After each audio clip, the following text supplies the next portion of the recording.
Hello, so now we're on part 7 of the restoration of this 1959-1960 Skau guitar.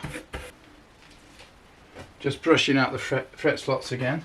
I have removed all the frets and that includes the 0th fret and this thing here, which is a, can we focus on that? This thing here is a string guide to carry the strings over the 0th fret. And as I said in the last video, I'm now at the stage of dressing down the fretboard. I've done this before but not on camera, so I'm just going to do the measurement of the radius of the fretboard. It turns out to be, it changes, it's a compound radius. So at the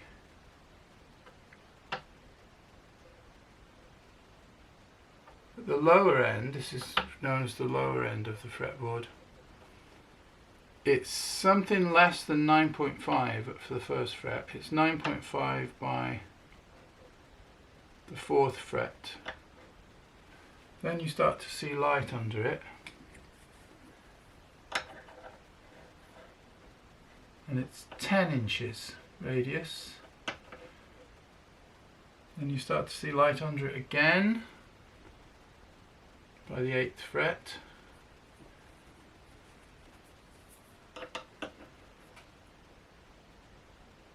And it's 12 inches radius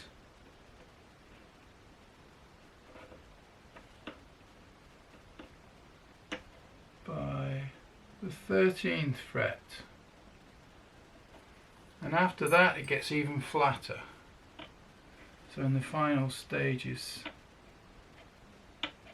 it's 16-inch radius, so that's really varying. So I'll have these gauges laid out here to remind me what I'm aiming for, because I may as well preserve the original compound radius of this fretboard.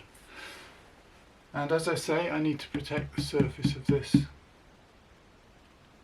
before I start using a big piece of metal with sandpaper on.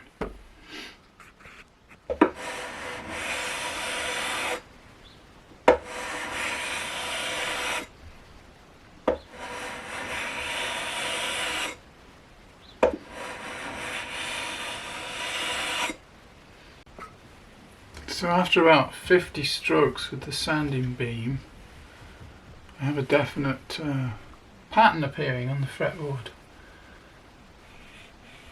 All the surface gone here, then it gets patchy. There are obviously bumps, high and low spots, and then right at the 0th fret, almost all the wood gone again.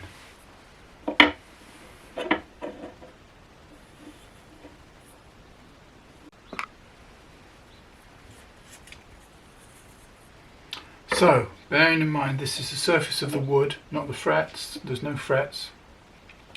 This is under no string tension at all. Well, let's see, we'll try with a 0.5mm. Yeah, there's all of that. There's a 0.5 air gap.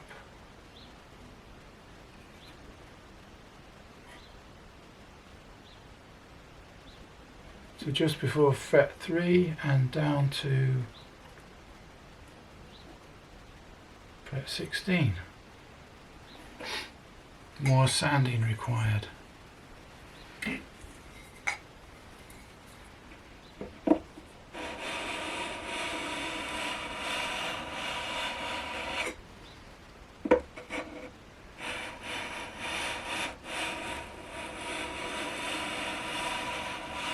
Obviously, doing it in this one direction, the longest surface contact is occurring, the most sanding is occurring down at the body end. It's just the geometry of it.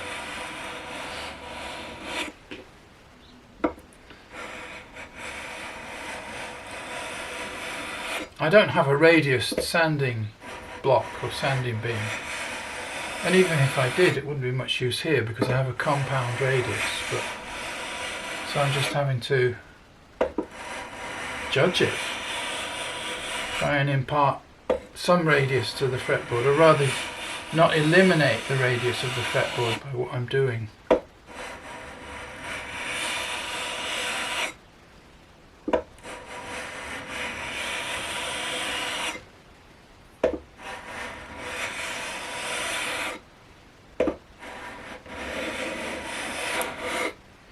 I'm not intending to take this all the way to flat, because when I put the new frets in, I'm expecting that the insertion of those will contribute to removing some of the relief, the forward bow, which is the current problem.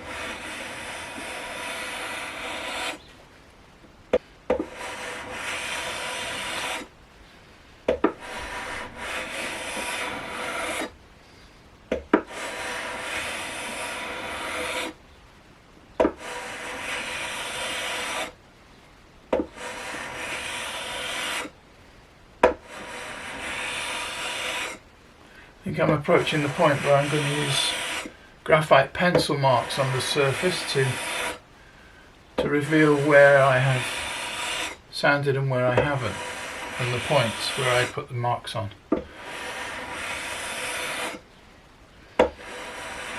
I think that's probably about 80 more, well, it's about 80 strokes in total.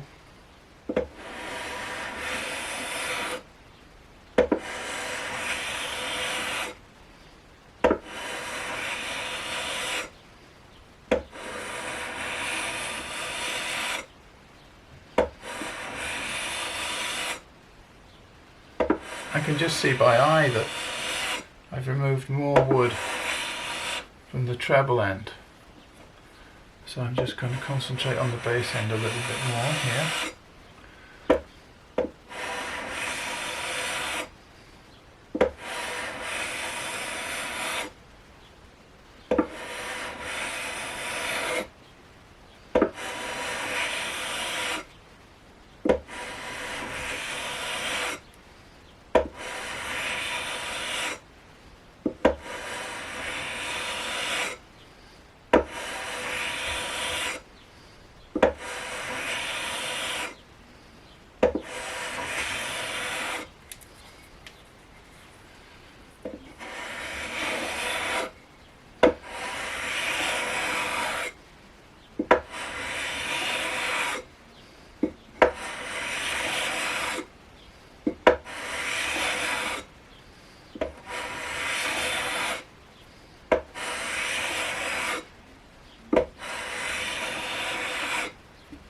So I think that's about 100 strokes in total.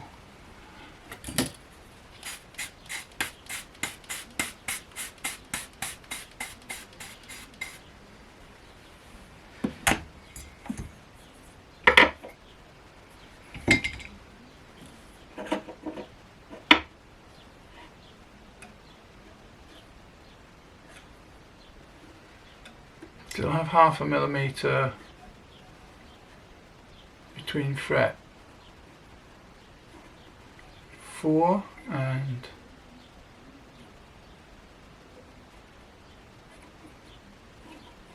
12. We're getting there. It's slow, but we're getting there.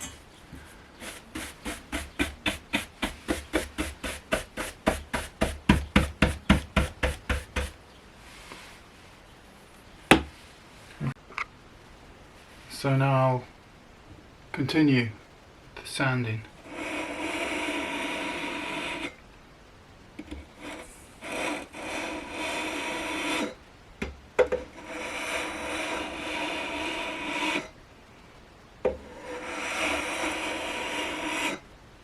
The question is, should I remove these white dot markers in case they're really thin?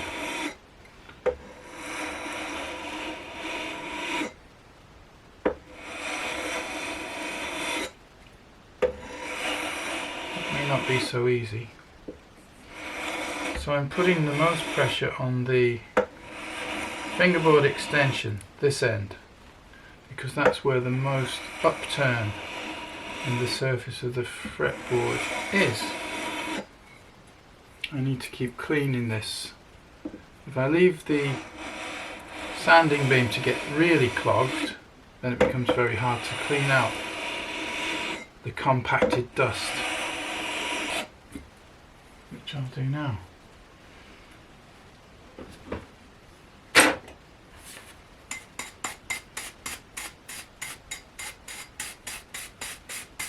Makes the room dusty, of course, but there's no way you can get around that. Unfortunately, it's the same room where I have my hi-fi system, but I've got the covers on.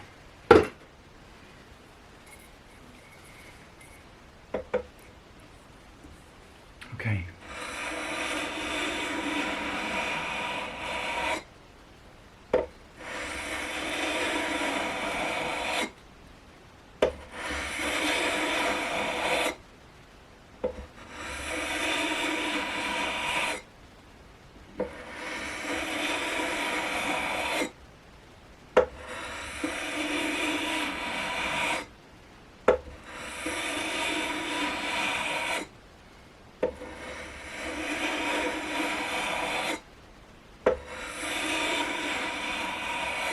I actually wondered about using a carpenter's plane at this end to take off quite a lot of material, but in the end I've decided not to. It's best to creep up on these things gradually, I think.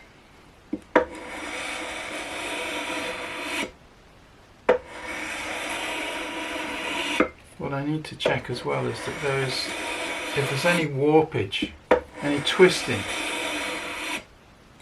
of the neck and the fretboard, then I can dress more on one side to do something about that as well. I had a feeling that it was a bit higher on this side, but it may be an optical illusion. I will test that shortly.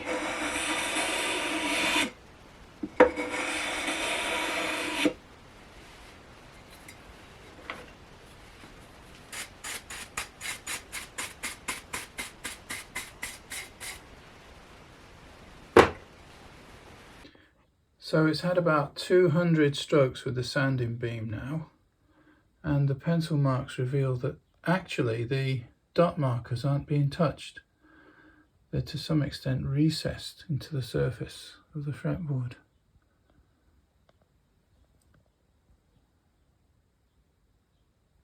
But most of the rest of the pencil marks have gone. And I've just tried again with the straight edge, and now I can't get a 0.5mm under anywhere.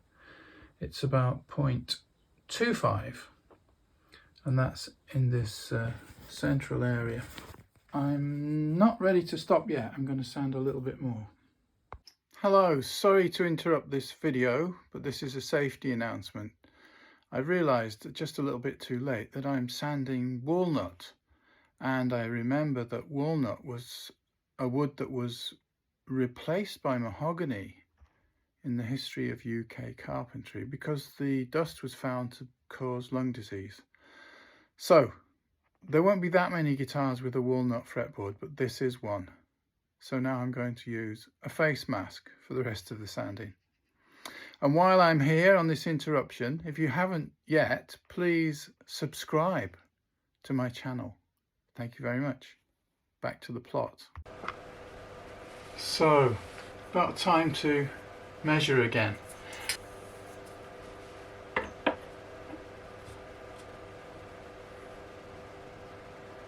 So, using the 0.25 feeler gauge. Yes, I can still get that under to about fret 5 and down to about fret 10. So there's still a slight amount of forward bow. I'm going to give it one last sand of about 20 strokes, and then it's time to put in the new frets. Oh, one more thing. I knew there was something preying on my mind. Yeah, I've been checking with the radius gauges, and I seem to be pretty well preserving the compound radius, helped by the pencil marks, of course.